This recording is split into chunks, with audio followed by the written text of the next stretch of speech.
Hello, chess lovers! Welcome back to the Chessventura Channel. In today's video, I'll be discussing a very interesting chess game, played between Demitry Pasalic and Mikhail Tal. This game took place on February 24th, 1966.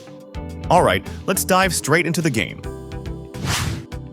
Here, Pasalic played white and Tal played black. The game starts with e4, followed by e5, then knight to f3 and knight to c6. The game continues with the main line of the Giuoco piano, bishop to c4, and then bishop to c5. Pasalic quickly castles short, and Tal responds by developing his knight to f6. Next, white advances his pawn to d3, and Tal also chooses to castle short. Now, we enter the middle game, which begins with white pushing the pawn to c3, preparing to play d4. But Tal denies that and immediately strikes the center with d5. So far, everything is normal. White captures with the pawn, and Tal recaptures with his knight. After rook to e1, attacking the pawn twice. Many of you might already recognize the usual move here, which is bishop to g4 to pin the knight. This is often a common response. However, this time Tal tries a little trick by retreating his knight to f6. Interesting. Now the game is starting to get a bit exciting. I call it a small trick because it seems to be sacrificing a pawn, right? And sure enough, Pasalic captures the e5 pawn with his knight. And yes, the trick works as Tal captures the knight. And naturally, the rook takes back the knight. Now, Tal begins to set up his trap by sacrificing his bishop to capture a pawn with check. Look at this. If the king captures the bishop, the knight can jump to g4 and fork the rook. But Pasalic, of course, doesn't want to lose his rook, so he moves his king to h1. At this point, the material is still balanced. But Tal's trick continues with the knight moving to g4, attacking the rook. Now, I think rook to g5 or e4 would be the best moves because, besides saving itself, the rook would also attack the knight twice. Moving the rook to e4 might seem risky, since the knight can potentially jump to f2, posing a very dangerous check threat. But Pasalic's actual move was even more questionable as he saves his rook to a 2. This move does put pressure on the bishop and protects f2 from the knight. But it could create some potential threats that black might exploit. For instance, a knight jump to h2. If the king recaptures, then black's queen could deliver checkmate on h4. Or if the rook captures the bishop, the knight could retreat again, putting heavy pressure on the king's left side. However, many beginner players might instinctively play queen to h4 here, aiming for a quick checkmate threat on h2. But white could easily defend against this by playing bishop to f4, stopping black's attack completely. So, to create a checkmate threat on h2, it's better to move the queen to d6, blocking the bishop from f4.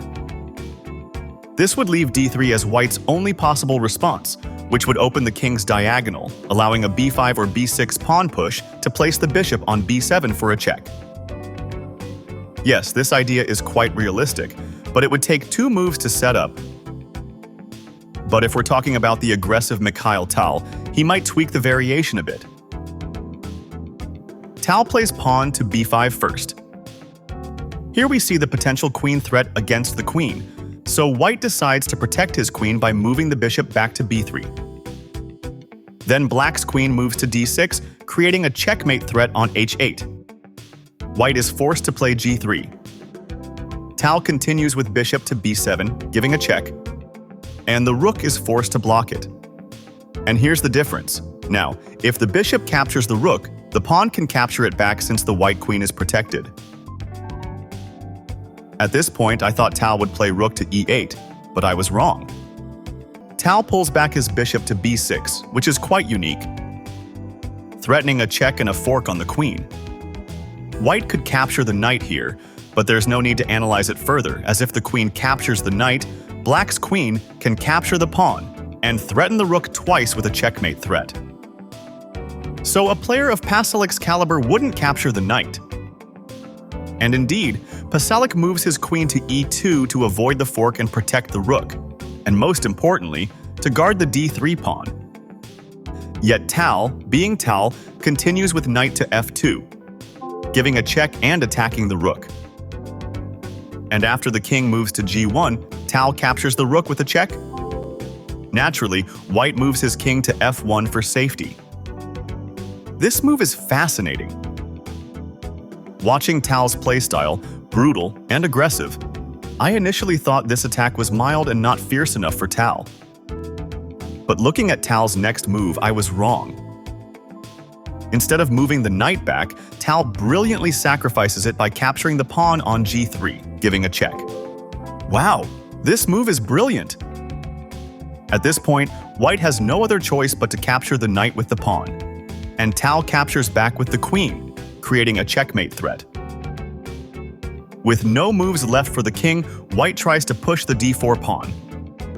But this is futile as Tal sacrifices his bishop again. Tal's play is simply beyond expectations. Once more, white is forced to capture the bishop with a pawn, and rook to e8 follows. Brutally amazing.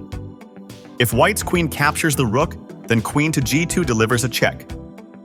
King move to e1, and then rook captures the queen with a check. King to d1, and queen to e2 is checkmate. Very clever, right? In addition, the queen now has two checkmate threats. Thus, white is compelled to move the queen to d2 to cover everything. But Tal remains Tal.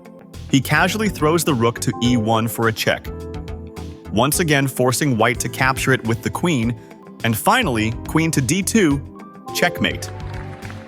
Wow, absolutely amazing. It's rare to see Tal play with such finesse. This style is reminiscent of Bobby Fischer. But as I mentioned earlier, even though it seemed smooth, in the end, it was still brutal. Alright, that's it for today's video. I hope you all enjoyed it and learned something new in chess. If you like content like this, don't forget to like and subscribe. See you in the next video.